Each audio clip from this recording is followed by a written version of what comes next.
से आए। अन्न जल की तरह जीवन की प्रधान आवश्यकताओं में निद्रा का स्थान है। दिन भर काम करने की थकान निद्रा द्वारा पूरी होती है और दूसरे दिन के लिए नवीन बल संचय होता है। गहरी निद्रा का आनंद बड़े बड़े ऐश्वर्यों से अधिक मूल्यवान है, किंतु कितने ही व्यक्ति इस ईश्वर दत्त महाप्रसाद का पूरा पूरा उपभोग नहीं कर पाते। उन्हें अल्प और अधूरी निद्रा आती है, जिससे व्यय हुई शक्तियों की पूर्ति नहीं हो पाती। इसलिए सदा उदासी, थकान, आलस्य, अनुत्साह और बेचैनी घेरे रहती है। शरीर टूटता रहता है और किसी काम पर मन नहीं लगता। अनिद्रा के कारण जीवन अवधि घटती है और स्वास्थ्य गिरता है। जिन्हें अधूरी नींद आती है उन्हें स्वप्न बहुत आते हैं और पेट में कब्ज भी हुआ तो डरावने सपने उन्हें भयभीत करते रहते हैं। सचमुच अल्प और अधूरी निद्रा आना एक बुरी विपत्ति है। इस विपत्ति से छुटकारा पाने के लिए डॉक्टर फोरिंटन ने कुछ महत्वपूर्ण उपाय बताए हैं, जो नीचे दिए जाते हैं। पहला, सदा खुली हवा में सो। ये भय मत करो कि सर्दी लग जाएगी या जुकाम हो जाएगा। सर्दी से बचने के लिए कपड़े रखो, पर मुंह खुला रखो। बंद मकानों में दरवाजे और खिड़कियां बंद करके सोने से मस्तिष्क पर विषैला प्रभाव पड़ता है, जिससे निद्रा कम हो जाती है। दूसरा, चारपाई पर अकेले सो। बहुत छोटे बालक माता के पास सोएं, इस अपवाद को छोड़कर घने से घने मित्रों को भी एक चारपाई पर रात नहीं बितानी चाहिए। पति पत्नी को भी निद्रा के समय अलग अलग ही सोना चाहिए। दो व्यक्तियों के साथ सोने से उनकी शारीरिक गर्मी एवं अंग संचालन क्रिया से दूसरे के ऊपर उत्तेजक प्रभाव पड़ता है, जिससे निद्रा के योग्य शिथिलता ठीक तरह नहीं आ पाती। तीसरा, बिस्तर साफ रखो। ओढ़ने बिछाने के कपड़े स्वच्छ रहने चाहिए। जो कपड़े शरीर को छूते हैं उनका अच्छे से धुलना आवश्यक है। नित्य धूप में सुखा लेना तो बहुत ही ज़रूरी है। तकिया ऊंचा नहीं होना चाहिए। जहाँ तक हो सके बिना तकिए के सोने की आदत डालो। सीधा सो। मेरुदंड को बहुत मत झुकाओ। ओढ़ने बिछाने के लिए जितने कम कपड़ों में हो सके काम चलाओ। चौथा, निद्रा नाश का सबसे बड़ा कारण पाचन क्रिया संबंधी है। यदि पेट भरा हुआ हो और भोजन पच ना पाया हो तो अच्छी नींद न आएगी। वह भोजन वायु पैदा करेगा और वह वायु मस्तिष्क में हलचल उत्पन्न करके अच्छी नींद ना आने देगी। इसलिए सोने के समय से 4 घंटा पूर्व भोजन कर लेना चाहिए। संध्या के भोजन में भारी, गरिष्ठ, चटपटी, मसालेदार, मादक और उत्तेजक वस्तुएं कदापि नहीं लेनी चाहिए। हल्का, सादा, सुपाच्य और अल्प मात्रा में संध्या का आहार लेना चाहिए। पांचवा, सोने से आधे घंटे पूर्व नंगे बदन खुली हवा में जल्दी जल्दी टहलते हुए वायु स्नान करना चाहिए। यदि सर्दी अधिक हो तो एक पतला कपड़ा ओढ़कर वायु स्नान करना उचित है।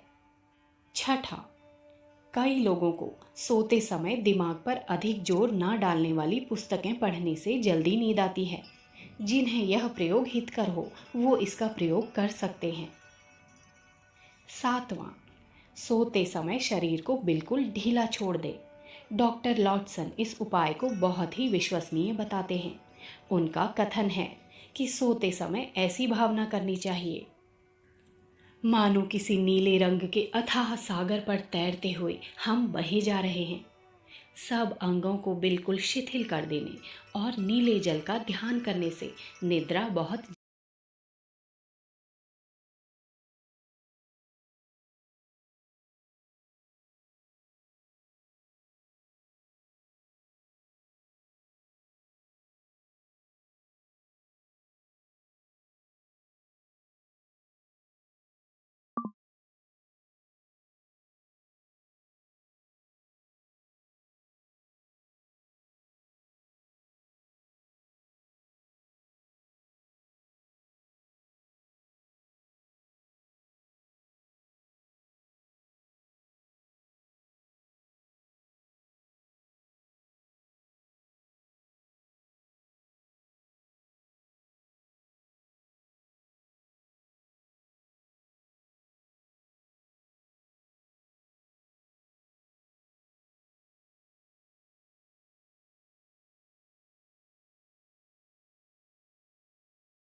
जल्दी आती है।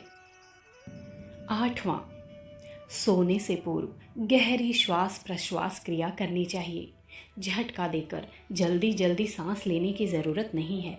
बड़ी शांति, स्थिरता और सावधानी से लंबा, गहरा और पूरा श्वास धीरे धीरे खींचना चाहिए और उसी तरह धीरे धीरे पूरा श्वास छोड़ना चाहिए। 10-15 मिनट इस क्रिया को करते रहने से निद्रा आने लगती है। 9वां, आत्मसूचना का प्रभाव मस्तिष्क पर अवश्य पड़ता है। चारपाई पर लेटने के बाद मन ही मन ऐसी दृढ़ भावना करनी चाहिए कि मुझे गहरी निद्रा आ रही है, पलक भारी हो रही हैं, आंखें झपक रही हैं, अब मैं नींद में ही जा रहा हूँ। कल्पना के साथ साथ व्यवहार रूप में भी नींद की बनावटी झपकियाँ लेनी चाहिए। यह आत्मसूचना निद्रा बुलाने में कारगर साबित होती है। 10वां, अक्सर भय, आशंका, चिंता, दुख एवं बुरे भविष्य की कल्पना से निद्रा उचट जाती है या अधूरी नींद आती है। इसलिए सोते समय अपने सुंदर भविष्य की कल्पना कीजिए। ऐसी सुंदर कल्पना से मस्तिष्क में शांति एवं संतोष प्राप्त होता है, जिससे निद्रा के शीघ्र आने में बहुत सहायता मिलती है। पाठक इन उपायों को काम में लाकर गहरी और पूरी निद्रा का आनंद अनुभव कर सकते हैं। अखंड ज्योति, नवंबर सन 1943, पृष्ठ संख्या